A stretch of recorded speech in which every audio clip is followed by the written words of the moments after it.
Bonjour, merci de nous rejoindre en direct du Sénat pour la séance des questions d'actualité au gouvernement que vous allez pouvoir suivre en direct sur notre antenne dans 15 petites minutes à partir de 15 heures. Mais auparavant, nous recevons sur le plateau de Public Sénat Marisol Touraine, la ministre des Affaires sociales et de la Santé. Bonjour. Bonjour. Merci d'être avec nous. Le projet de loi de financement de la sécurité sociale a été rejeté ce matin par le Sénat. Alors comment la suite de l'histoire va s'écrire maintenant ?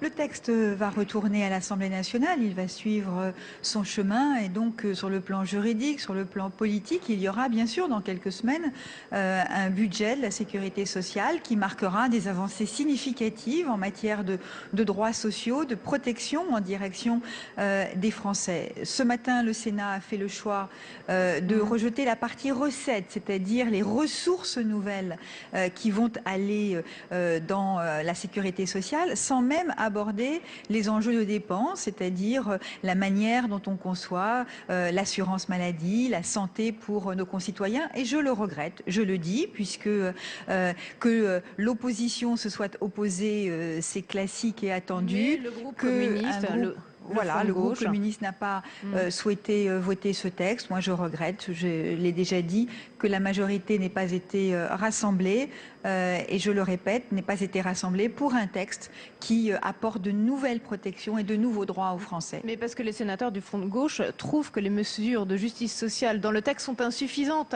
Eliane Assassi, la présidente du groupe, accuse même le gouvernement d'être dans la rigueur. Qu'est-ce que vous lui répondez ?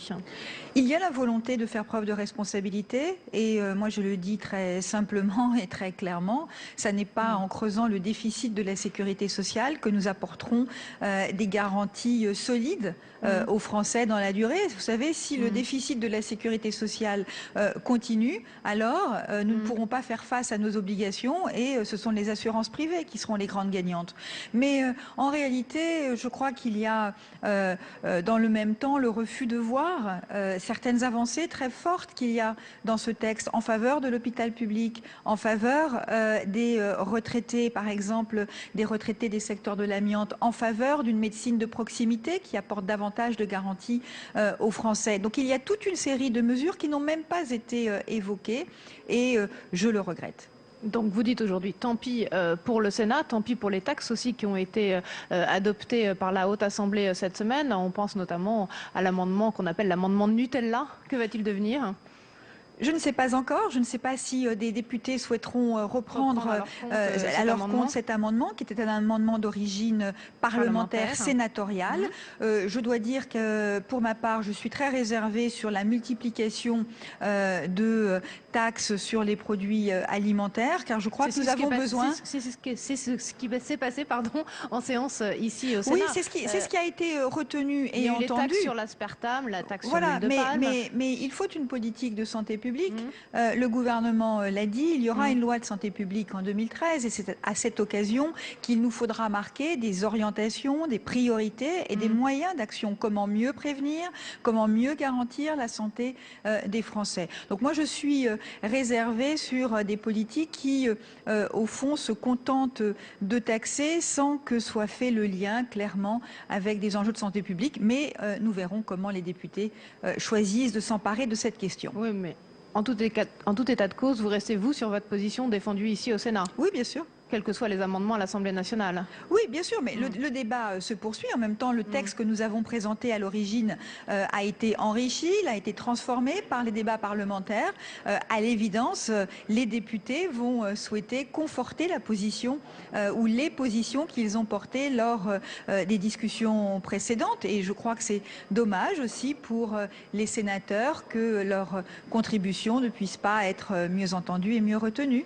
Ce qui se passe ici au Sénat à l'intérieur de la majorité, est-ce que c'est révélateur de l'inquiétude de toute l'aile gauche du Parti socialiste et puis de vos partenaires aussi de l'extrême gauche vis-à-vis du nouveau cap économique fixé par le chef de l'État? Le Parti socialiste est rassemblé et il y a un cap qui a été fixé par le président de la République. Mais qui inquiète. Qui est celui sur lequel il a fait campagne. Et je veux le dire clairement, le président de la République... Le virage social-libéral de ces 2 dernières semaines n'était pas aussi net pendant la campagne présidentielle. essentiel. Le président de la République a été élu sur un projet de vérité. Il n'a pas caché les efforts qu'il y aurait à réaliser. Il a indiqué qu'il voulait inscrire sa politique dans la perspective du rétablissement des comptes publics et en même temps faire en sorte que ce rétablissement financier se fasse dans le respect de règles de justice. Et les règles de justice, c'est celles que l'on trouve par exemple dans ce texte sur la sécurité sociale. Donc c'est bien là le paradoxe. Il faut à la fois une politique de responsabilité financière et en même temps apporter des réponses en matière de retraite. C'est ce que nous avons fait dès notre arrivée aux responsabilités. En matière de soutien aux familles, c'est ce que nous avons fait avec l'allocation de rentrée scolaire. En matière de santé, c'est ce que nous faisons en ce moment avec l'accord sur les dépassements d'honoraires ou avec le renforcement de la médecine de proximité ou les droits des femmes. Et donc, je le dis, il n'y a pas eu de tournant dans la politique gouvernementale et je crois que les Français, en votant pour François Hollande, ont voté pour des choix de responsabilité et de justice tout à la fois. Mais comment vous expliquez alors qu'on entend des inquiétudes à gauche et qu'en revanche, Laurence Parisot, François Bayrou aussi applaudissent les mesures annoncées par François Hollande? L'UMP n'a pas voté pour le projet de loi de financement de la sécurité sociale ici, aujourd'hui, au Sénat. Mais le MEDEF approuve certaines mesures annoncées. Le MEDEF approuve l'engagement en faveur du pacte de compétitivité. Comment imaginer que l'on puisse se désintéresser de la compétitivité de nos entreprises et de la compétitivité de notre économie? L'enjeu, il n'est pas celui-là, il est de faire en sorte que cette compétitivité ne soit pas reconquise au détriment des consommateurs, au détriment des ménages, des Français. Nous avons un effort considérable à réaliser, chacun doit y contribuer, mais à l'évidence, il n'appartient pas aux Français les plus modestes de faire les efforts principaux. Pour parler justement des médecins, vous avez évoqué cette question il y a un instant, Marisol Touraine. Vous avez déclaré dimanche que le gouvernement ne reviendra pas sur la liberté d'installation des médecins. Alors comment vous comptez lutter contre les déserts médicaux? La liberté d'installation est un principe auquel les médecins, mais aussi, je crois, les Français sont attachés. Et donc je veux dissiper les inquiétudes ou les malentendus. Il n'y aura pas, pour les jeunes médecins, de contraintes à l'installation. Nous savons que les déserts médicaux... Les déserts médicaux ont grandi. Que nous disent les jeunes médecins? Ils nous disent: nous ne voulons plus travailler dans les mêmes conditions que les générations qui nous ont précédés. Nous voulons du travail en équipe. Nous voulons de la simplification administrative. Nous voulons des relations avec des hôpitaux de proximité. Et bien, c'est cela que nous faisons. Mais les maisons médicales, ça existe déjà dans les Il départements, y en a relativement peu, mais les médecins que je rencontre, les jeunes, me disent nous ne savons pas où aller lorsque nous sortons de nos études et que nous disons nous voulons aller nous installer dans une zone rurale, nous ne savons pas où. Donc nous mettons en place, y compris dans le projet de loi qui est actuellement en discussion maintenant, qui repart à l'Assemblée, nous mettons en place des médecins territoriaux en médecine générale qui vont pouvoir être accompagnés au cours des 2 premières années de leur installation. Nous renforçons les relations avec les hôpitaux de proximité. Nous rémunérons le travail en équipe et nous allons procéder à des simplifications administratives. J'aurai l'occasion dans les prochaines semaines d'annoncer un plan global d'ensemble parce qu'il n'y a pas une mesure magique. Il n'y a pas la mesure qui permet de faire disparaître les déserts médicaux. Il faut avoir une grande volonté d'aboutir, ce qui n'a pas été le cas jusqu'à maintenant. En quelque sorte, il faut sonner la mobilisation générale et c'est ce que le gouvernement va faire. Vous avez souligné tout à l'heure l'accord qui a été conclu avec les médecins sur les dépassements d'honoraires. Comment vous expliquez pourtant que cet accord soit critiqué par plusieurs syndicats de médecins? La majorité des syndicats représentatifs de médecins libéraux a signé cet accord qui permet de sanctionner les tarifs abusifs, de mieux rembourser les Français lorsque leurs médecins pratiquent des tarifs raisonnables et de garantir aux Français modestes qui apporte aux Français modestes des garanties de tarifs remboursés par la sécurité sociale. Certains médecins qui ne sont pas signataires n'acceptent pas le principe même de l'encadrement ou de la fin des dépassements d'honoraires. Écoutez, ils étaient peu nombreux dans la rue. Il y a des médecins qui refusent cela. Moi, je veux dire clairement qu'il faut faire une différence entre ceux qui, au fond, veulent défendre la liberté de tarif complète et puis d'autres médecins qui ont le sentiment que leur métier est en plein bouleversement et qui, parfois, se sentent mis en cause ou mal aimés. Nous avons besoin des médecins. La très grande majorité des médecins travaillent de façon tout à fait raisonnable et hautement respectable. Il n'y a pas de remise en cause de notre part de la pratique de l'ensemble des médecins. Il y a la volonté d'introduire des règles du jeu. Est-ce que ça doit les exonérer de tout effort vis-à-vis de la collectivité en période de crise? Non, justement, mais pas simplement en période de crise, mais particulièrement en période de crise. Le fait que nous demandions que les règles du jeu soient plus claires, que ces règles du jeu soient celles de la justice, ne veut pas dire que nous remettons en cause le travail des médecins ou que nous stigmatisions, que nous montrons du doigt les médecins. Les médecins, évidemment, nous en avons besoin. Leur métier est en plein changement et je crois qu'il y a des évolutions dans la société. Certains d'entre eux vivent mal ces évolutions ou ont le sentiment qu'à travers la transformation de leur métier, qu'à travers la transformation des attentes des Français, eh bien, c'est une partie de leur avenir qui est en jeu. Moi, je suis prête à construire le système de santé de l'avenir avec eux, mais il faut bien comprendre. Il va falloir apaiser les esprits. Mais il faut bien comprendre qu'il faut qu'il y ait des règles et que les Français ont le droit de savoir qu'ils pourront se soigner demain sans obstacle financier, sans obstacle géographique. Dernière question, Marisol Touraine. Il y a des négociations paritaires qui ont repris aujourd'hui autour de la sécurisation du parcours professionnel. Le patronat a mis ses conditions sur la table aujourd'hui, l'assouplissement du CDI, la facilitation aussi des plans sociaux. Est-ce que ces revendications du patronat vous semblent légitimes ? Écoutez, nous sommes au début de la négociation. Chacun vient avec ses demandes, présente ses objectifs et il me paraît nécessaire que ces objectifs soient clairement identifiés pour que la discussion puisse avoir lieu. Un accord sera un bon accord si il permet à la fois de faciliter le travail des entreprises, de renforcer leur compétitivité et dans le même temps d'apporter de nouvelles sécurités aux salariés. C'est dans ce que le président de la République a appelé un compromis historique que nous verrons si, au fond, il sera la historique France s'il a lieu, avance. ce compromis. Oui, mais nous sommes au début du processus, aux négociateurs et aux partenaires sociaux de saisir l'importance du moment pour notre économie, mais aussi pour les droits des salariés. Ça vous semble partir sur de bonnes bases, en tout cas?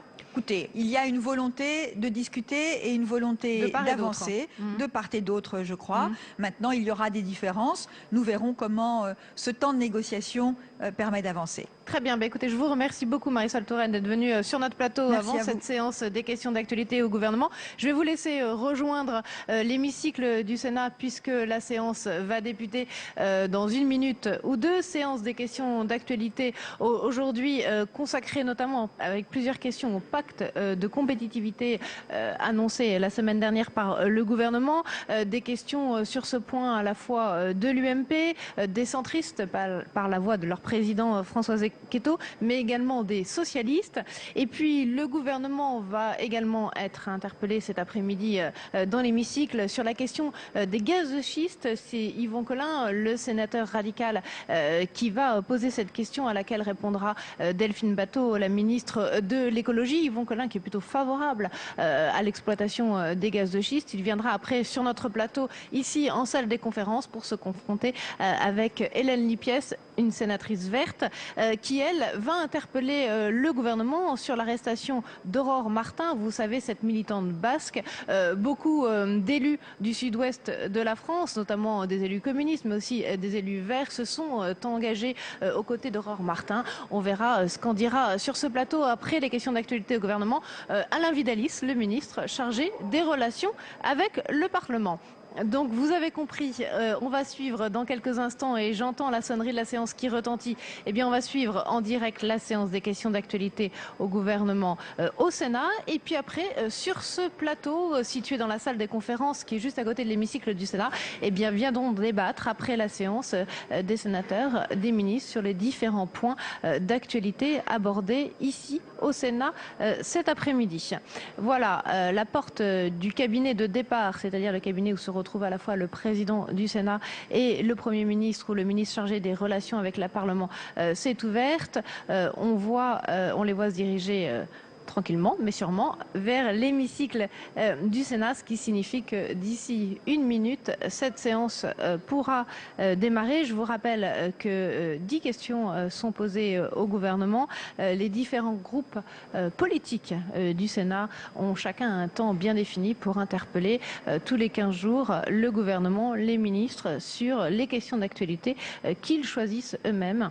Voilà, il y a une grande liberté de choix dans l'actualité sur ces questions. On va attendre que Jean-Pierre Bel, le président du Sénat, s'installe à la tribune de l'hémicycle pour que la séance puisse démarrer. Voilà, c'est parti, on se retrouve dans 1 heure.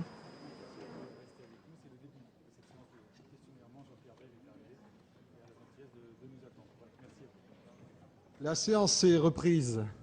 Mesdames et messieurs les ministres et mes chers collègues, l'ordre du jour appelle les questions d'actualité au gouvernement. Je rappelle, et peut-être avec un peu d'insistance cet après-midi, que l'auteur de la question, ministre ou sénateur, dispose de 2 minutes 30. Je vous demande d'être attentif à ce délai. Pour la première question, la parole est à Madame Marie-Hélène Deségaux, pour le groupe Union pour un mouvement populaire. Merci, Monsieur le Président. Ma question s'adresse à Monsieur le Premier ministre.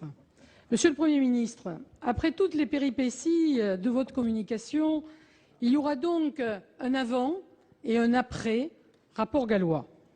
Avant ce rapport de Louis Gallois, qui constitue du reste un diagnostic intéressant, votre gouvernement a commencé par supprimer la TVA compétitivité instituée par Nicolas Sarkozy, votée par la précédente majorité, et vous aviez, comme le candidat président François Hollande, promis de ne pas augmenter la TVA.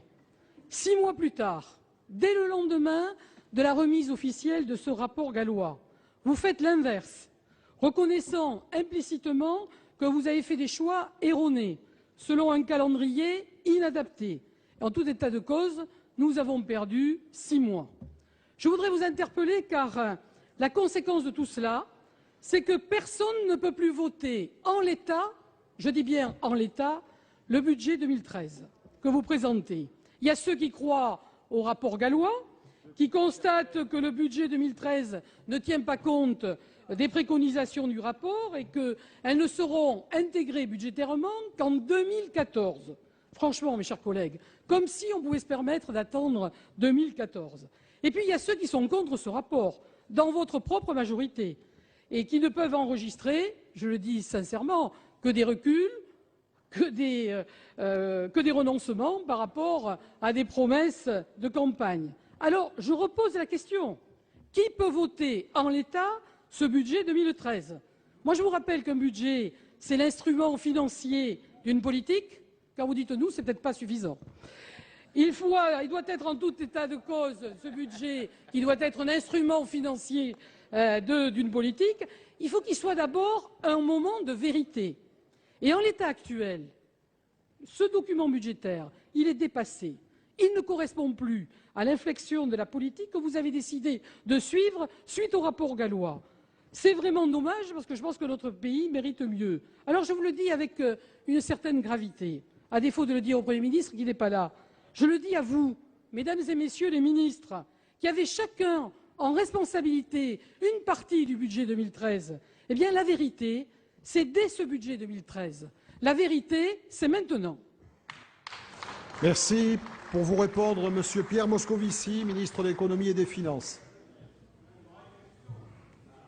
Monsieur le Président, Mesdames et Messieurs les sénateurs, Madame la sénatrice Deségaux, je veux d'abord commencer par excuser le Premier ministre qui est à Berlin en ce moment même où il rencontre la chancelière, Madame Merkel, et où il aura l'occasion de renforcer encore l'amitié franco-allemande et surtout de montrer à ceux qui pourraient en douter qu'il y a une très forte confiance en France dans l'économie allemande, en Allemagne dans l'économie française. Et je pense que c'est utile, que chacun pourra s'en féliciter, tant nos deux pays ont un rôle important, majeur, partagé pour la construction européenne, et tant il est indispensable qu'ils avancent de concert, laissant de côté je ne sais quelle rumeur mal intentionnée et surtout malvenue. Mais je veux en venir à votre question que j'essaye de comprendre. Je vais d'abord commencer par, parce qu'elle n'était pas si claire, mais je vais essayer de le démontrer, je vais commencer par ce que vous avez dit sur la TVA. Pour clarifier ce point, c'est important. Qu'avons-nous fait? En effet, nous avons estimé que la TVA, telle que la précédente majorité avait prévu de l'augmenter, était une ponction insupportable sur le pouvoir d'achat des Français au moment où il y avait besoin de soutenir l'activité. Il s'agissait, rappelons-le, d'augmenter la TVA, le taux majoré, de 1,6 point au 1er octobre 2012. Et en effet, aujourd'hui, si Nicolas Sarkozy avait été réélu, si cette majorité précédente avait continué, eh bien, les Français auraient eu 12 milliards d'euros en plus qui auraient pesé sur leur pouvoir d'achat. Nous l'avons supprimé et nous avons eu raison. Et nous ne faisons pas la même chose. Nous ne faisons pas la même chose parce que d'abord, nous ne le faisons pas au même moment. Et par rapport au budget 2013, je veux vous dire que c'est le 1er janvier, et je le dis ici devant les Français, le 1er janvier 2014, que les Français verront s'accroître une partie des taux de TVA. Parce que la deuxième chose que nous faisons différemment de vous, c'est que d'abord nous faisons 2 fois moins, 2 fois plus de compétitivité, 2 fois moins de TVA. Nous allons faire en sorte aussi que ce soit modulé, et notamment que le taux réduit, lui, qui concerne les produits de première nécessité, l'alimentation, l'énergie, soit abaissé. Et donc tout cela étant dit de la manière la plus claire, je me tourne vers ceux qui vont voter le budget 2013 pour leur dire qu'il est évidemment inchangé, et que nous prendrons les mesures utiles, notamment pour créer le crédit d'impôt pour la compétitivité et l'emploi, qui s'appliquera en 2013 et qui sera financé en 2014. Tout ça, Madame la sénatrice, est extrêmement clair. Apparemment, certains ne l'ont pas compris. Je veux penser que vous aviez besoin d'explications et non pas que vous étiez de mauvaise foi. Merci. Monsieur François Zocchetto pour le groupe de l'Union des démocrates et indépendants. Merci, Monsieur le Président. Monsieur le ministre du Travail, ne croyez pas que nous interrogions l'absence du Premier ministre. En désavouant publiquement Jean-Marc Ayrault, après ses déclarations relatives aux 35 heures, vous avez fait la démonstration de votre autorité au sein du gouvernement et vous avez pris manifestement date pour la suite. 6 mois. 6 mois, c'est plus que la période d'essai d'un salarié en entreprise. Qu'avez-vous fait? 6 mois avec vous, c'est 240 000 chômeurs en plus. 6 mois avec vous, c'est une litanie de plans sociaux. D'où PSA, Candia, aujourd'hui, combien d'autres malheureusement demain dont je tairai les noms, dont je tairai par respect pour les salariés. 6 mois, c'est 20 milliards de prélèvements obligatoires de plus sur les entreprises et donc sur l'emploi de demain. Pensiez-vous sincèrement qu'après l'interminable conférence de presse du président de la République qui n'a apporté aucune réponse claire, pensez-vous que cela peut suffire à masquer l'inaction du gouvernement? Où est le cap? Où conduisez-vous la France? Le chômage est-il diminué? Il ne cesse d'augmenter. Plus de 3 millions de chômeurs aujourd'hui. Que faites-vous? Vous demandez du temps, vous jouez la montre. Certes, il y a les emplois d'avenir, les contrats de génération. Il est plus facile de faire baisser le chômage en recrutant des fonctionnaires qu'en soutenant les efforts des entreprises. Avez-vous diminué la dépense publique? 50 milliards de réduction, vous nous annoncez un jour, 60 milliards le lendemain. Où est la vérité? La vérité, c'est que vous ne nous dites jamais ce que vous allez faire. Si vous voulez faire payer les riches, en réalité, les millions de Français ont compris que vous aviez supprimé les avantages liés aux heures supplémentaires et liés à la participation salariale. Quel résultat? La compétitivité de la France s'est-elle rétablie à la suite du rapport Gallois? Vous annoncez 20 milliards de crédits d'impôt aux entreprises quand? En 2014? Entre-temps, vous leur aurez pris 20 milliards d'impôts de plus en 2013. C'est avec ça que vous allez améliorer la situation des entreprises? On a vraiment l'impression que le gouvernement joue à la marelle avec l'avenir de nos concitoyens. Cette situation n'est pas acceptable. Où est le redressement dans la justice? Monsieur le ministre du Travail, s'il vous plaît, où en serons-nous dans 6 mois? Même nos amis allemands commencent à douter de la France.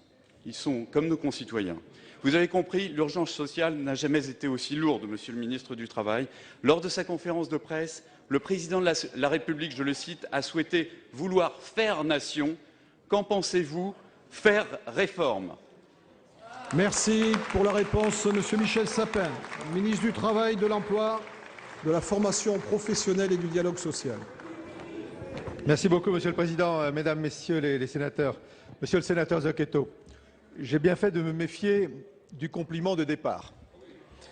Mais vous auriez aussi dû vous méfier de la réalité des chiffres et de la réalité des faits.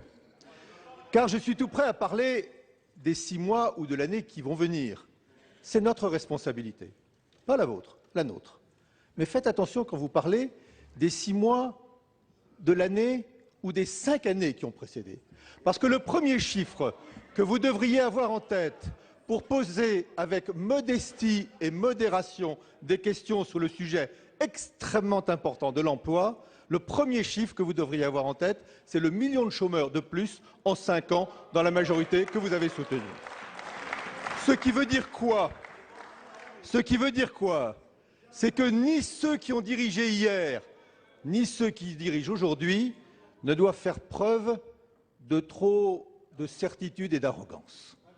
Et c'est pour ça que nous sommes, nous, dans l'action, dans la décision et même dans la mise en œuvre des décisions. Et je voudrais juste citer 3 champs de décision. L'Europe auquel a fait allusion le ministre de l'économie et des finances, l'Europe dont, en ce moment même, le Premier ministre s'occupe avec notre partenaire fondamental et privilégié qu'est l'Allemagne. La remise en ordre et la réorientation de l'Europe, la sécurisation du système européen, la mise en œuvre du programme de croissance européen, c'est l'emploi et c'est pour l'emploi. Lorsque un pacte de compétitivité est annoncé, lorsqu'il est dès maintenant, pour toute une partie de lui-même, mis en œuvre, lorsqu'il le sera dès le début de l'année prochaine pour la partie crédit d'impôt et dès l'année après pour son financement, c'est l'emploi. Lorsque nous mettons en œuvre les emplois d'avenir, le contrat de génération, j'y reviendrai, c'est de l'emploi dont il s'agit, et de l'emploi le plus précieux, monsieur le sénateur, celui des jeunes. Car jamais, et c'est la conséquence du double échec de votre majorité, il n'y a eu autant de jeunes sans emploi et sans formation. Et ça, ce n'est pas nos 6 mois, c'est vos 10 ans d'échecs, de difficultés et de mise au banc de la société de la jeunesse de la France. C'est à elle que nous adressons aujourd'hui. Vous avez échoué au cours des 5 dernières années, nous réussirons pour les 5 prochaines années. Merci. La parole est à présent à Monsieur Alain Richard pour le groupe socialiste et apparenté. Monsieur le ministre de l'Économie et des Finances, le gouvernement a pris les décisions nécessaires pour assurer la croissance durable de ce pays en rétablissant sa compétitivité. Il nous présente un budget destiné à mettre fin à l'étouffement par la dette qui se poursuivait depuis des années. Il agit aux côtés du président pour achever la stabilisation du système financier européen et notamment le système public de supervision des banques. Nous sommes nombreux qui approuvons cette stratégie dans sa cohérence et comme les citoyens que nous représentons, nous sommes dans l'attente de ces résultats concrets. Une croissance au rendez-vous, des comptes extérieurs équilibrés, de l'emploi et des ressources supplémentaires. L'année 2013 représente à la fois des potentialités et des risques. Les risques, tout le monde vous en parle et donc je n'y reviens pas. Mais notre économie a ses points forts. Louis Gallois les a relevés. Et nous avons de nombreux entrepreneurs dans tous les secteurs, nous les rencontrons dans les départements, qui sont décidés à aller de l'avant. Il y a une croissance mondiale dans laquelle nous prendrons notre part, comme les pays européens qui réussissent. Nos partenaires sociaux sont au travail pour trouver le soubassement social de cet effort collectif d'adaptation. Vous avez en main 4 leviers pour franchir positivement cette année de remontée vers la croissance. La consommation des ménages, la qualité et l'innovation des entreprises qu'il faut financer, la conquête de marchés extérieurs, l'investissement public et le logement. Vous les utilisez tous avec des marges de manœuvre réduites et donc un impératif majeur de cohérence et de confiance. Je vous remercie de nous résumer comment vous voulez piloter cette phase de contre-attaque de notre économie pour nous placer à la fin de cette année 2013 décisive dans la situation de reprise solide qu'attendent les Français. Merci. Monsieur Pierre Moscovici, ministre de l'Économie et des Finances. Monsieur le sénateur Alain Richard, je voudrais d'abord, au moment où je vous parle, moi aussi, après Louis Gallois, insister sur les points forts de notre économie et sur ses atouts.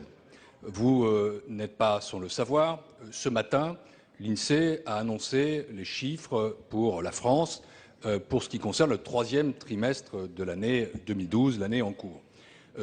Peu d'économistes le pensaient, je l'avais pour ma part prédit, mais la France, au troisième trimestre, a fait une croissance positive de plus 0,2 points, et c'est dû notamment à la politique du gouvernement qui a soutenu la croissance intérieure et le pouvoir d'achat, car c'est là le moteur de cette croissance pour ce trimestre.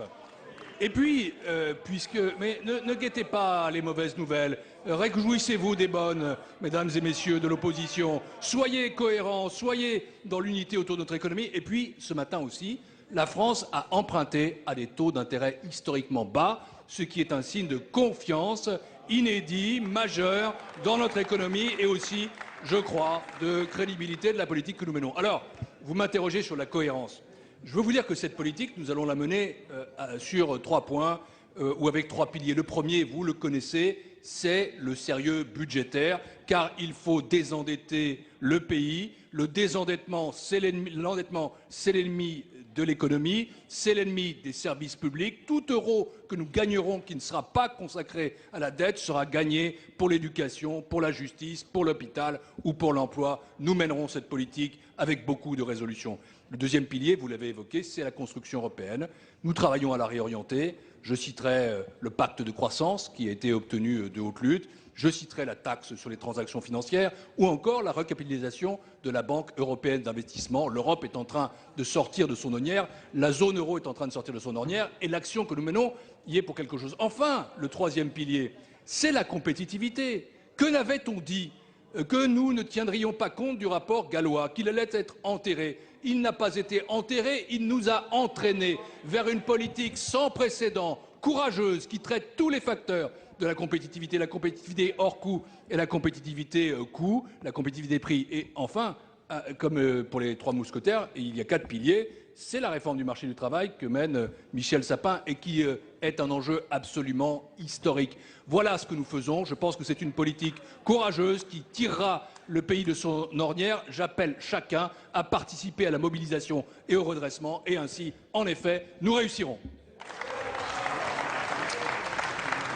Madame Éliane Assassi pour le groupe communiste républicain et citoyen.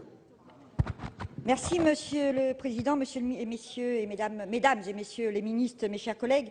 Hier, François Hollande, alors candidat, traçait une perspective, traçait une voie. Il affirmait alors, et avec juste raison, je le cite, « Je vais vous dire ce qui est mon adversaire. Cet adversaire, c'est le monde de la finance. » Et il concluait en déclarant « Si la finance est l'adversaire, il faut l'affronter. » Il annonçait alors la nécessité d'un pacte productif tourné vers l'emploi, puisant sa force dans la mise au pas de la finance. 6 mois après l'élection de François Hollande, qui, je le rappelle, n'aurait pu s'effectuer sans les 11% du front de gauche, nous constatons que l'affrontement avec le monde de la finance, de l'actionnariat des agences de notation n'est plus à l'ordre du jour. L'affaire des pigeons est quand même un symbole. Les vieux mots, ceux que l'on a si souvent entendus ces dernières années, sont de retour. Coût du travail, compétitivité, réduction des dépenses. La compétitivité, c'est un concept qui a été inventé pour justifier l'austérité et la soumission des salariés à la logique patronale. Accepter cette voie, c'est non plus affronter la finance, c'est s'y soumettre. Jamais n'est mis en rapport la notion de compétitivité et celle de la rentabilité financière. Jamais n'est mis en rapport le coût pour la société tout entière du chômage, de la précarité, du manque de soins. Savez-vous, par exemple, que les accidents du travail coûtent 13 milliards d'euros à la société, plus que la réduction des dépenses publiques que vous voulez imposer chaque année à notre pays? Allez-vous, par exemple, interpeller le patronat sur ce point? Les sénateurs de mon groupe, les parlementaires communistes avec le Front de gauche, même si cela semble déplaire, affichent une cohérence par leur vote sur les lois de finances. L'an dernier, la gauche sénatoriale avait trouvé une autre voie, une alternative budgétaire encore imparfaite, certes, mais réelle. Aujourd'hui, nous proposons des amendements. Pratiquement aucun n'a été à ce jour retenu, comme un camouflet infligé à la majorité de gauche au Sénat.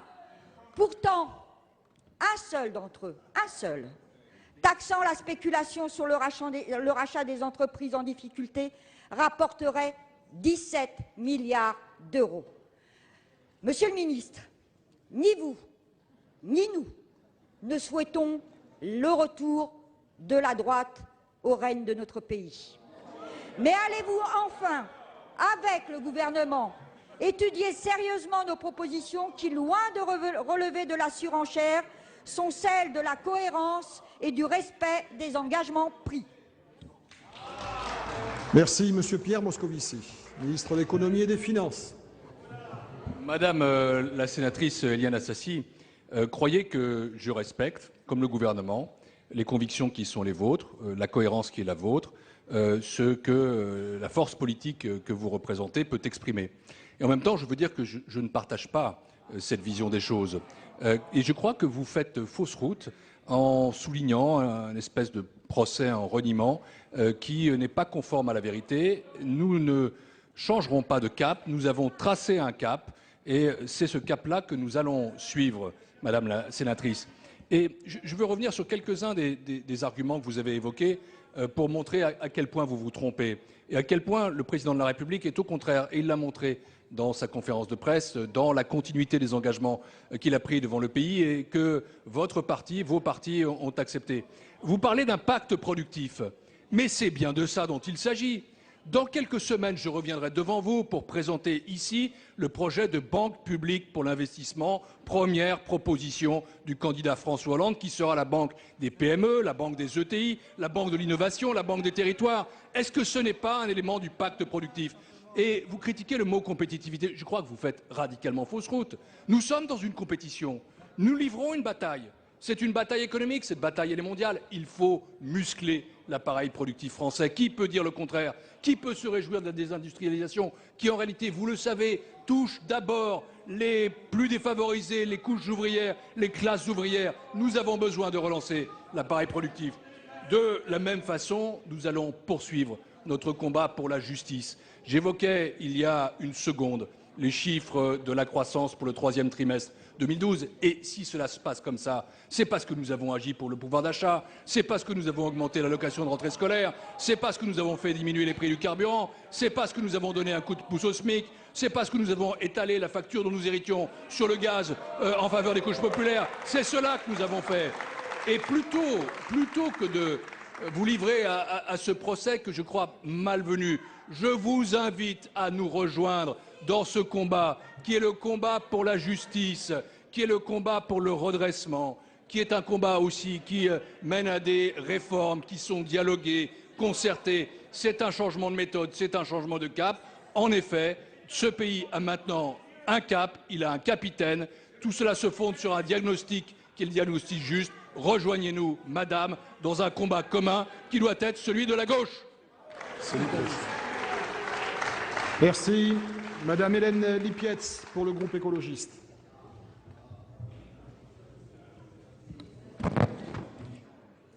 Ma question s'adresse à Madame la garde des Sceaux. Monsieur le Président, mes chers collègues, quelques jours après que Monsieur le ministre de l'Intérieur a déclaré qu'il collaborerait avec l'Espagne en matière de lutte contre le terrorisme, Aurore Martin a été arrêtée par hasard.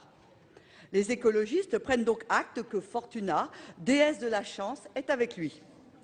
Au-delà de cette militante d'un parti, Batasuna, autorisée de ce côté-ci des Pyrénées et interdite de l'autre, se pose la question de l'espace judiciaire européen et du mécanisme du mandat d'arrêt européen intégré au droit français le 9 mars 2004.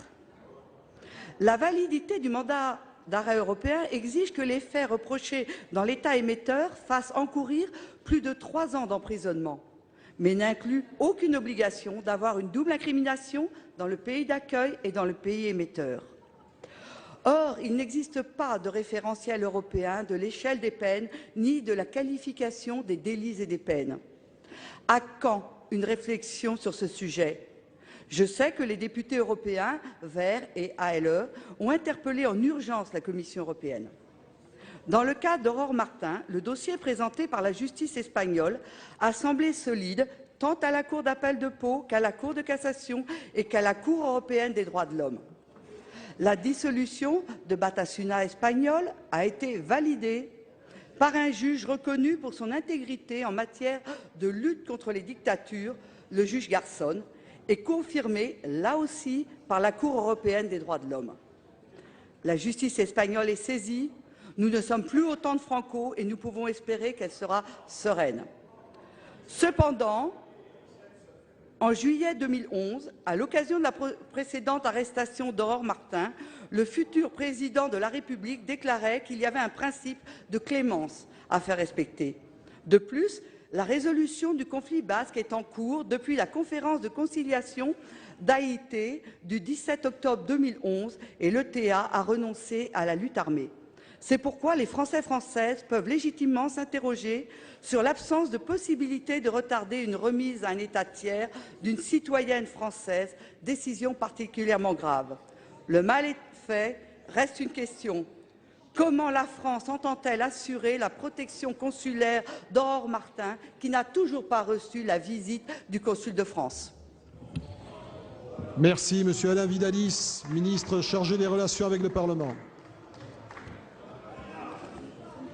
Merci, Monsieur le Président. Madame la sénatrice, je vous demande de bien vouloir excuser le garde des Sceaux qui est en déplacement et qui n'a pas pu nous rejoindre à temps utile. La Française Aurore Martin, militante de Batasuna, a été arrêtée le 1er novembre 2012 dans les Pyrénées-Atlantiques, puis remise aux autorités espagnoles en application du mandat d'arrêt européen dont elle faisait l'objet depuis 2010. Les autorités espagnoles lui reproche d'avoir participé en Espagne à des réunions publiques comme membre de Batasuna, considéré comme le bras politique de l'organisation séparatiste basque ETA et interdit de l'autre côté des Pyrénées. Aurore Martin a comparu le 2 novembre au matin devant un juge de l'audience nationale de Madrid. Elle a été placée sous mandat de dépôt. Le ministre de la Justice a rappelé que la remise de Madame Martin à la justice espagnole s'est opérée dans le strict cadre du mandat d'arrêt européen. Les caractéristiques du mandat d'arrêt européen sont les suivantes. Il permet la remise de nationaux. Il s'opère de juge à juge sans intervention des autorités gouvernementales. Le mandat d'arrêt européen est ainsi une procédure uniquement conduite par les autorités judiciaires. C'est l'autorité judiciaire, en l'espèce le juge d'instruction espagnol, qui émet le mandat. C'est l'autorité judiciaire seule qui en contrôle la régularité, soit en l'espèce le parquet général et la chambre d'instruction de Pau, puis la Cour de cassation, puis la Cour européenne des droits de l'homme. Je précise que le parquet général de Pau, s'agissant de l'exécution, était lié pour l'exécution de ce mandat par la décision définitive de la chambre de l'instruction. En l'espèce, toutes les voies de recours d'Aurore Martin ont été rejetées.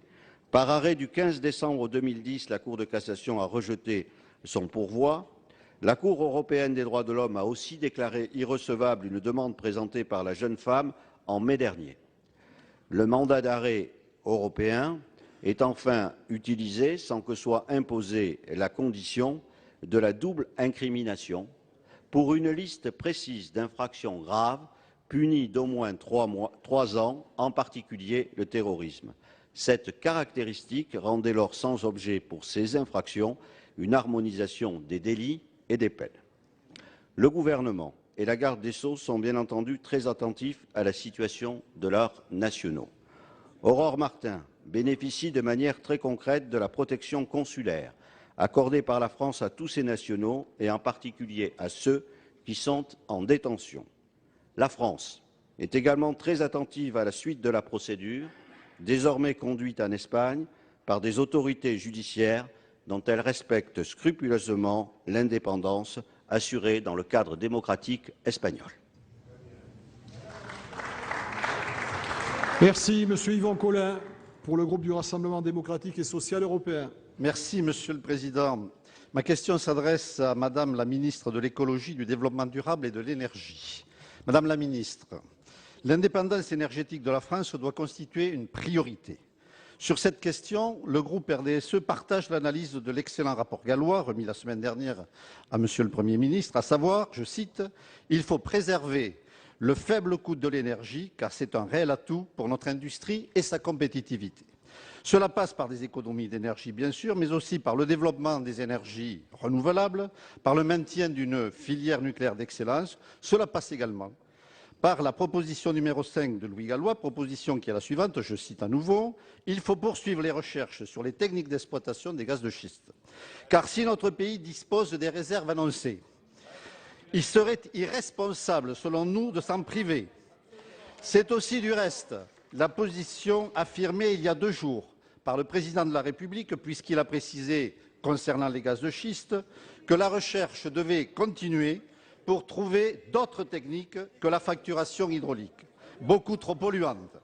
Nous partageons cette position. Comme le Président de la République, le groupe RDSE est opposé à la technique de la fracturation hydraulique et comme le Président de la République, nous estimons que cette opposition ne signifie pas que l'on renonce à l'exploitation future des gaz de schiste. C'est la position que nous avions exprimée ici même en juin 2011 lors de l'examen de la proposition de loi sur cette question. Non, l'obscurantisme ne doit pas prendre le pas sur le principe de précaution. Or, Madame la Ministre, quelle est la position du gouvernement, puisque celui-ci n'a pas retenu la proposition numéro 5 du rapport Gallois lors de la présentation par le Premier ministre du Pacte national pour la croissance et la compétitivité et l'emploi. Il est vrai, me direz-vous, que c'est avant que le Président de la République s'il vous plaît, merci. Madame la Ministre, sur les gaz de schiste, la recherche est un impératif majeur de notre politique énergétique. Recherche pour évaluer précisément l'état de nos réserves et recherche bien évidemment sur les techniques d'exploitation. Aussi, comment le gouvernement entend-il encourager et appuyer cette recherche et notamment les organismes que sont l'IFP, le CNRS, le BRGM et IFREMER? Quels moyens l'État va-t-il consacrer à cette recherche? Enfin, Madame la Ministre, ne croyez-vous pas que l'intérêt général et l'indépendance énergétique de la France doivent passer avant le respect d'accords électoraux? Je vous remercie. Madame Delphine Batho, ministre de l'Écologie, du Développement durable et de l'Énergie. Merci, Monsieur le Président, Mesdames, Messieurs les sénateurs, Monsieur le sénateur Yvon Collin. Je voulais vous rappeler, d'ailleurs, en ce qui concerne la politique de l'énergie, qu'elle va donner lieu à un grand débat national sur la politique de transition énergétique. Chaque peuple est souverain dans ses choix énergétiques. Et la France, vous l'avez rappelé, a interdit par une loi de juillet 2011, sous la précédente législature, la fracturation hydraulique. Elle a interdit la représentation nationale parce que cette technique de la fracturation hydraulique comporte des risques d'atteinte irréversible à l'environnement et des risques pour la santé humaine que je voulais rappeler. Des risques pour la consommation de la ressource en eau, des émanations de méthane, la pollution de nappes phréatiques avec des additifs chimiques, des propactants et des adjuvants, la remontée de métaux lourds, dont l'arsenic, qui sont contenus dans les profondeurs, le risque de microséismes et de séismes, comme cela s'est produit en Grande-Bretagne, et enfin des risques pour nos paysages, puisqu'il s'agit de vastes étendues qui seraient utilisées pour l'extraction. Voilà la situation qui a conduit le peuple français, au travers de ses représentants, à prendre cette décision. Et le Président de la République, lors de la conférence environnementale, a confirmé cette décision et a aussi demandé au gouvernement de prononcer le rejet des demandes de permis de recherche qui étaient en cours, notamment celui de Cahors, celui de Bonon de Lomagne. Aucune loi n'interdit la recherche scientifique, monsieur le sénateur. Mais s'il s'agit, en évoquant la recherche, de dire qu'il faudrait permettre la fracturation hydraulique à des fins de recherche, ce n'est pas la position du gouvernement. Donc je le dis bien clairement, aucune loi n'interdit la recherche, mais s'il s'agit au travers de la recherche d'autoriser la fracturation hydraulique, il ne peut pas en être question. La loi de 2011 sur ce point-là était ambiguë. Pour finir, je vous dirai un mot de ce que vous avez dit sur l'obscurantisme. Moi, je suis pour le progrès. Le gouvernement est pour le progrès, il est pour la science. Et le progrès, ce n'est pas la croissance sale, ce n'est pas le recours à des techniques qui dégradent l'environnement. Le progrès, c'est la croissance verte. Le progrès, ce sont les énergies du futur, ce sont les énergies marines, ce sont les énergies renouvelables sur lesquelles la France a un potentiel industriel considérable, créateur d'emplois, créateur de richesses et qui peut nous permettre de répondre à la question que vous avez posée sur notre indépendance énergétique. Voilà, si vous n'allez pas me dire, c'est qui là? Montgolfier. La parole est à monsieur Albéric de Montgolfier pour le groupe Union pour un mouvement populaire. Ça va être plus sérieux, vous allez voir. Ma question s'adresse à monsieur le ministre de l'économie et des finances. Elle porte sur les difficultés de financement des collectivités et sur leurs conséquences sur l'économie. Parce que, monsieur le ministre, de nombreuses communes, mais également des intercommunalités, des départements, rencontrent des difficultés d'accès au crédit et n'arrivent pas à emprunter ou à des taux élevés. Et les causes, elles sont connues. C'est la disparition de Dexia, c'est l'application par anticipation des ratios de Bâle III, que les États-Unis ont d'ailleurs décidé unilatéralement de reporter sine die, mais c'est également le fait que les banques se voient privées d'une ressource à travers l'augmentation du livret A. Donc voilà les causes de cette difficulté d'accès au crédit. Et aujourd'hui, les solutions dégagées ne permettent que de répondre très partiellement à ces difficultés. Malgré l'ouverture de crédit de la Caisse des dépôts, malgré l'intervention de la Banque postale, il manque plusieurs milliards pour financer nos hôpitaux, pour financer nos collectivités. Et lorsque les collectivités réussissent à emprunter, c'est toujours pour des durées trop courtes. Dans ces conditions, comment financer des investissements lourds ? Comment financer des routes? Comment financer des réseaux d'eau? Comment financer des réseaux d'assainissement? Le gouvernement nous a récemment annoncé qu'il relevait le taux du livret A. Et il va ainsi dégager une collecte supplémentaire. Ma question est, pourquoi ne pas utiliser cette épargne réglementée? Pourquoi ne pas utiliser cette collecte supplémentaire pour recréer un financement de long terme des collectivités à des taux bas, comme c'est le cas pour le logement social? Et plus généralement, est-ce que le gouvernement a des solutions à nous proposer pour financer sur la durée les collectivités? Je crois qu'il y va de la survie de très nombreuses entreprises du bâtiment et des travaux publics qui dépendent de la commande publique. Merci. Merci. Pour vous répondre, madame Anne-Marie Escoffier, ministre chargée de la décentralisation. Monsieur le Président, Monsieur le Sénateur, la question que vous avez posée est au cœur des préoccupations du gouvernement. Vous savez que depuis des mois et des mois, nous sommes en train de suivre la situation des collectivités locales qui ont de plus en plus, vous l'avez dit, de difficultés pour accéder aux différents crédits. Le gouvernement n'a pas attendu pour essayer de mettre en œuvre des dispositions qui concourent toutes à la mise à disposition des collectivités de moyens de financement qui répondraient, vous le savez très bien, plus que moi, ou moins aussi bien que moi, qu'aujourd'hui nos collectivités locales participent à plus de 71% à l'investissement public, d'où la nécessité de subvenir, bien entendu, à leurs difficultés. Dans ce cadre-là, je ne reviendrai pas longuement sur la Banque postale.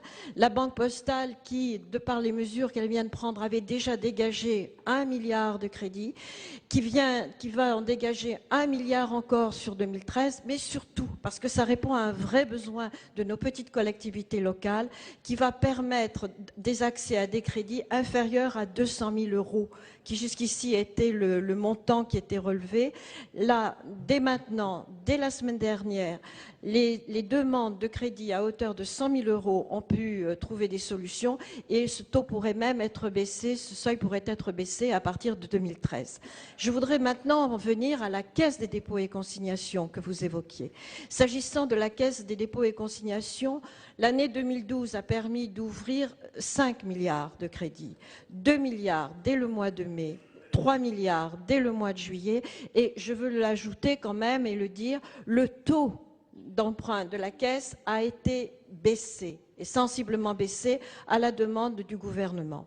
Il va de soi qu'aujourd'hui, on le sait bien, les besoins des collectivités, vous l'avez dit, des collectivités et des hôpitaux est un besoin essentiel et la question se pose de savoir si le doublement du livret A ne peut pas y concourir. Il va de soi Il va de soi qu'aujourd'hui, le gouvernement travaille sur cette hypothèse et sur cette problématique-là. Vous savez qu'aujourd'hui, la Caisse des dépôts et consignations mobilise des fonds d'épargne sur 2 modes de financement. D'une part, l'affectation d'enveloppes de crédit à moyen terme pour des investissements non fléchés et à long terme pour des investissements thématiques. C'est de cette enveloppe-là, sur cette enveloppe-là qu'il faut travailler, et c'est sur cette enveloppe-là que justement le doublement du plafond de livret A permettra de trouver des solutions. C'est ce à quoi, en tout état de cause, le gouvernement travaille pour la prochaine échéance, puisque à la fin de cette année, la dernière enveloppe pluriannuelle aura été utilisée. Je peux vous assurer de la volonté, de la détermination très forte du gouvernement de trouver des solutions pour répondre à la nécessité pour les collectivités territoriales de trouver des crédits pour répondre aux investissements auxquels elles ont à faire face et qui restent une priorité pour l'emploi et la croissance. Merci, Monsieur Claude Berry-Debat, pour le groupe socialiste et apparenté. Merci, Monsieur le Président. Ma question s'adresse à Monsieur le ministre du Travail, de l'Emploi et de la Formation professionnelle. Monsieur le ministre, la situation de l'emploi ne cesse de se dégrader. Et ce n'est pas nouveau, Monsieur Zocchetto. Tout le monde le sait qu'entre 2007 et 2012, le nombre de demandeurs d'emploi a augmenté de plus d'1 million de personnes. Et nous avons perdu 700 000 emplois industriels en 10 ans. Ne restons pas simplement sur 6 mois. Aujourd'hui, la France et les Français font encore les frais de la politique du précédent gouvernement. Les plans sociaux se multiplient. Le rythme des destructions d'emplois s'accélère. Au 3e trimestre 2012, l'emploi salarié a encore reculé de plus de 50 000 postes. Globalement, selon l'INSEE, après 17 mois de hausse continue, le taux de chômage devrait atteindre 10,2% à la fin de 2012 et Pôle emploi compte plus de 3,3 millions de demandeurs d'emploi. Durant toute la campagne et dès son entrée en fonction, le président de la République a tenu sur l'état de la France un langage de vérité et de responsabilité. Lors de sa conférence de presse mardi, face à la hausse du chômage, qui devrait continuer encore pendant 1 an, il a pris des engagements ambitieux et il a réaffirmé l'objectif d'inverser la tendance d'ici fin 2013. Il s'agit là d'un signal très fort. Le gouvernement a déjà agi avec les emplois d'avenir qui doivent offrir dès 2013 une expérience professionnelle à plus de 100 000 jeunes. Ils se mobilisent notamment à travers le rendez-vous historique, majeur, que constitue la négociation sur la sécurisation de l'emploi. Il se mobilisera encore avec la création des contrats de génération. Monsieur le ministre, chacun sent bien que votre action et celle du gouvernement en matière d'emploi doit être d'autant plus ambitieuse que la tâche à accomplir est difficile. Dans ces conditions, ma question est simple. Pouvez-vous nous indiquer où nous en sommes par rapport à la mise en place des emplois d'avenir, aux négociations pour la sécurisation de l'emploi, à l'avancement des futurs contrats de génération? Je vous remercie de votre réponse. Merci, Monsieur Michel Sapin, ministre du Travail et de l'Emploi. Merci, Monsieur le Président, Mesdames, Messieurs les sénateurs. Monsieur le sénateur, nous serons tous d'accord ici pour souligner la gravité de la situation de l'emploi. Et donc, à partir de là, la nécessité de prendre des décisions le plus rapidement possible, qui est une efficacité la plus forte possible.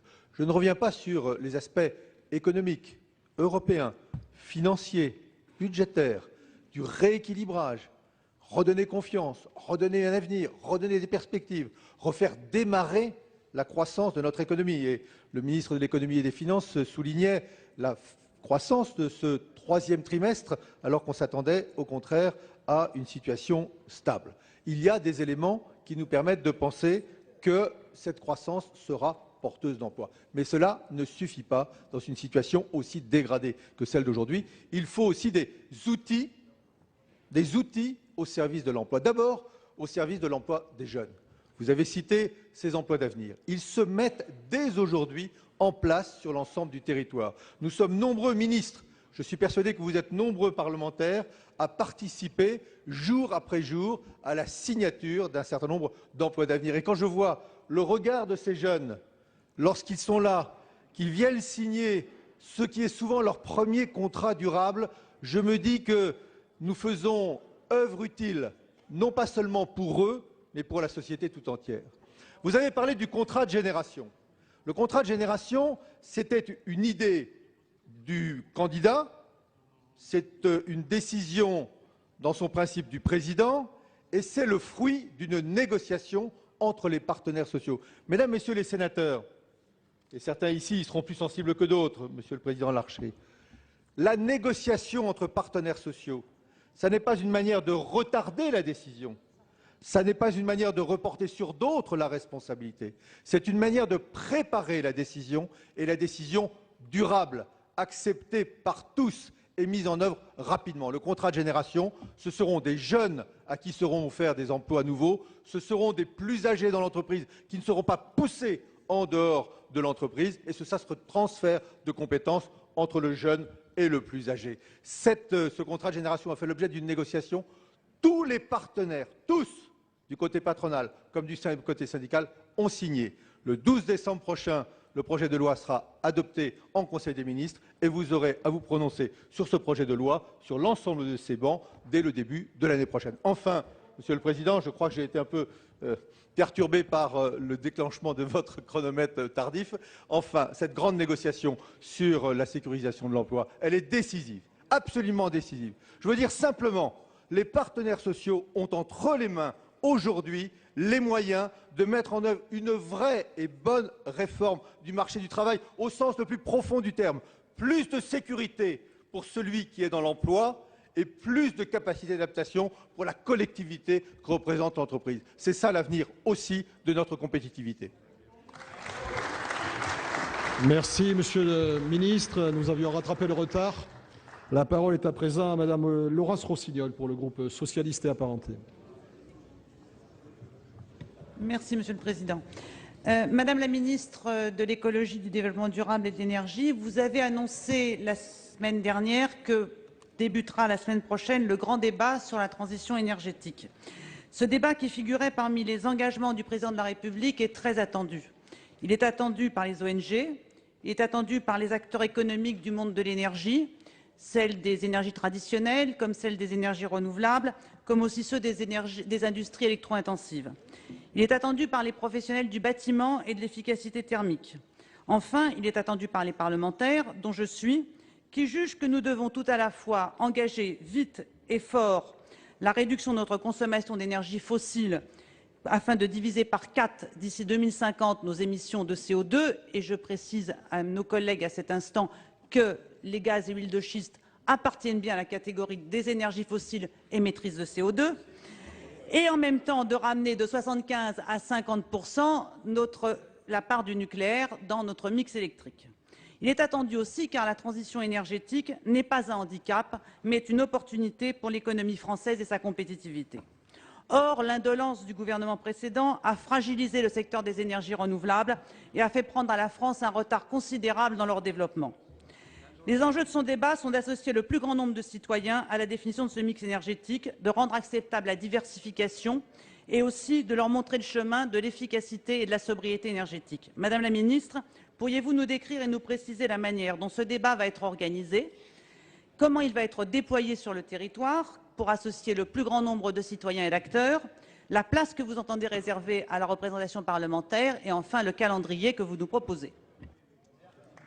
Merci. Madame Delphine Batho, ministre de l'écologie, du développement durable et de l'énergie. Merci, Monsieur le Président. Mesdames, Messieurs les sénateurs, Madame la sénatrice Laurence Rossignol, le grand débat sur la transition énergétique doit d'abord être un débat citoyen, un débat populaire dans lequel chaque Français va pouvoir donner son avis sur les grands choix que va devoir faire la nation en matière d'énergie, qui sont des choix stratégiques pour notre économie, pour notre industrie, pour nos objectifs environnementaux, qui sont aussi stratégiques d'un point de vue social, parce que beaucoup de Français sont inquiets de l'augmentation de leur facture énergétique. Et dans ce débat, dans cette ambition qui est celle de la transition énergétique, la France dispose d'atouts et dispose d'un potentiel considérable. D'abord, nous sommes un pays qui considère que l'énergie est un bien public. Ensuite, nous avons des grands acteurs mondiaux de la production et de la fourniture d'énergie. Nous avons des filières d'excellence. Nous avons un potentiel dans les énergies renouvelables. Nous avons l'engagement des salariés des grandes entreprises publiques de l'énergie et nous avons une ambition environnementale. Et en effet, ce débat doit nous permettre d'atteindre l'objectif fixé par le président de la République à l'horizon 2025 et le facteur 4 en 2050. Ce sera l'objet de la loi de programmation pour la transition énergétique qui résultera des recommandations du débat et sur laquelle le Parlement se prononcera. Ce débat national est ouvert à tous. Chacun pourra y apporter ses idées, sans exclusif, sans tabou. Il y a un comité de pilotage qui est composé de personnalités reconnues, qui doit être garant de la pluralité des points de vue, des avis, qui sera le garant des règles du débat, qui aura vocation à promouvoir ce débat, à l'animer. Il y aura un parlement du débat qui sera basé sur la gouvernance à 5+1. C'est l'expression qui a été retenue par la conférence environnementale, mais il s'agit des corps intermédiaires, c'est-à-dire les représentants des syndicats, des entreprises, des ONG environnementales, des élus locaux, des consommateurs et des parlementaires, puisque c'est le complément qui a été apporté par rapport à ce qu'était la gouvernance du Grenelle de l'environnement. La mise en place de ce Parlement du débat interviendra très rapidement. Elle est décalée de quelques jours à la demande de l'Association des maires de France en raison de l'intervention du président de la République mardi prochain. Il y aura un comité des experts pluraliste là aussi qui établira les scénarios qui seront mis en débat. Les entreprises seront évidemment associées à l'organisation et seront régulièrement consultées. Et surtout, il y aura un comité de liaison avec les associations d'élus pour organiser les débats décentralisés qui commenceront à partir du mois de février prochain. C'est-à-dire qu'entre maintenant et le mois de février vont être produits tous les éléments et les scénarios qui seront mis en débat, qui seront discutés notamment dans des conférences régionales de l'énergie. Actuellement, nous discutons avec les ONG, avec les syndicats, avec les représentants des entreprises et les associations d'élus de la charte du débat qui fixera les règles d'engagement. J'entends des ricanements, mais permettez-moi de finir sur cela. D'abord, le Sénat sera associé et siégera et participera à l'ensemble de ce processus. Et ensuite, nous sommes sur des enjeux considérables, mesdames et messieurs les sénateurs, qui engagent la nation, pas simplement pour ce quinquennat, mais pour des décennies. Et la méthode qu'assume le gouvernement quand on doit engager la nation pour des décennies, c'est celle du débat démocratique avec tous les acteurs concernés. Et cette méthode, nous l'assumons, nous la revendiquons. Merci. La parole est enfin à Monsieur Bruno Gilles pour le groupe Union pour un mouvement populaire. Merci, Monsieur le Président. Mesdames et Messieurs les ministres, mes chers collègues, ma question s'adresse à Monsieur le ministre de l'Intérieur. Vendredi dernier, 9 novembre, le gérant d'un point presse au 6 avenue des Chutes-la-Vie, dans le 4e arrondissement de Marseille, a été tué lors d'un braquage. Monsieur Mohamed Chegheni est mort de plusieurs coups de couteau à la poitrine pour quelques dizaines d'euros. Cet homme de 50 ans, ancien professeur de philosophie, était un honorable commerçant qui laisse derrière lui une femme et 2 enfants. En quelques mois, Monsieur le ministre, il s'agit du 2e meurtre commis dans l'un de mes arrondissements. Lors d'un règlement de compte, il y a un peu plus d'1 mois, un individu avait été tué par balle à la terrasse d'un café au milieu de nombreux clients. Pour retrouver des événements aussi tragiques dans les arrondissements dont je suis maire depuis 17 ans, il faut remonter à l'année 1994. La victime était alors le brigadier de police Claudie Darcy, âgé de 36 ans, tué en service d'une balle en pleine poitrine le 24 février 1994. À cet instant, je tiens à saluer le travail remarquable des policiers marseillais sur le terrain et l'implication personnelle importante du nouveau préfet de police. Après les promesses du Premier ministre et du ministre de l'Intérieur d'augmenter les effectifs de police à Marseille et les annonces successives de renforts de 300, puis de 205 fonctionnaires, et suite à l'arrivée récente de 135 d'entre eux, je souhaiterais, Monsieur le ministre, savoir quel est le nombre exact envisagé. La mort de ce commerçant prouve que la délinquance gagne des quartiers calmes d'ordinaire. Les zones de sécurité renforcées, sud et nord, ainsi que la vidéosurveillance du centre-ville, mise en place par la municipalité de Jean-Claude Gaudin, provoquent un déplacement immédiat de la délinquance. Monsieur le ministre, je souhaiterais savoir s'il est prévu que les renforts attendus soient majoritairement sur le terrain et quelle sera la proportion d'entre eux dans les arrondissements dont je suis maire, les 4e et 5e arrondissements, qui sont devenus, vous l'avez compris, la cible des délinquants. Et enfin, vous comprendrez aussi mon souci que dans le cadre du plan anti-hold-up, dit plan Danton, ces arrondissements ne soient pas aussi les oubliés. Merci, Monsieur Manuel Valls, ministre de l'Intérieur. Monsieur le Président, Mesdames et Messieurs les sénateurs, Monsieur Bruno Gilles, je tiens évidemment à mon tour à exprimer mon émotion et adresser toutes mes condoléances une nouvelle fois à la famille de Mohamed Cheghini, à ses proches. Et je comprends l'émoi que cet acte suscite parmi les Marseillais, les habitants de ce quartier, ses voisins, les commerçants de proximité, à Marseille ou ailleurs. Ceux-ci doivent pouvoir accomplir leur travail utile à notre société en toute sécurité. Une enquête judiciaire est en cours et je ne doute pas que les agents de la police judiciaire parviendront à identifier et à arrêter l'auteur de ce crime. Depuis le début du quinquennat, depuis le début de la législature, Marseille est au cœur et au centre de nos attentions.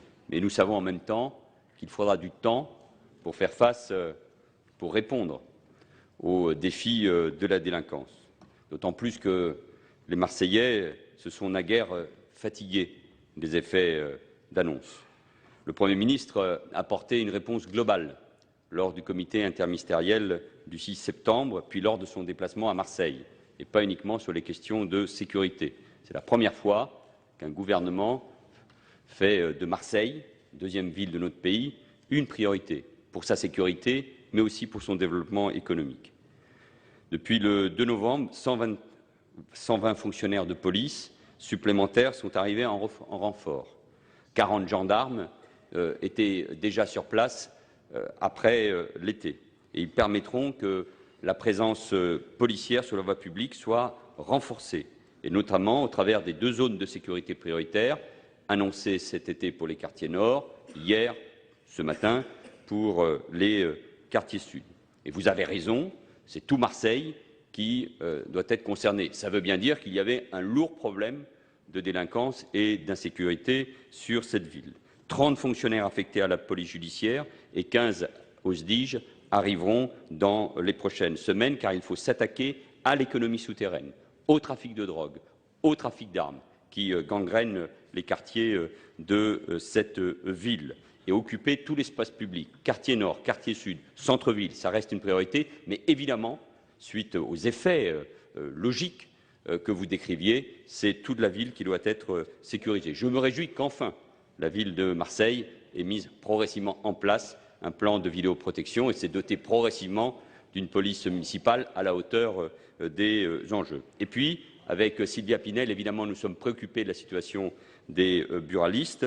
Nous recevrons bientôt le président de l'Association des buralistes de France pour la mise en place de ce plan hold-up qui doit concerner tous les buralistes de France, parce qu'avec les stations-service, avec les bureaux de poste, pour des raisons liées aussi à la présence de l'argent, ces commerces sont vulnérables. Voilà, Monsieur le Sénateur, la lutte contre l'insécurité, la délinquance est une cause nationale et je me réjouis que tous les élus aujourd'hui aillent dans le même sens, ce qui veut dire que chacun est convaincu que le gouvernement est crédible sur cette question comme sur toutes les autres. Merci. Mes chers collègues, je vais vous donner lecture de l'ordre du jour du lundi 19 novembre 2012. À 14h30, proposition de résolution européenne relative aux régions. Voilà pour cette séance des questions d'actualité au gouvernement que vous avez pu suivre en direct du Sénat. On se retrouve dans quelques instants avec nos invités pour refaire ensemble la séance.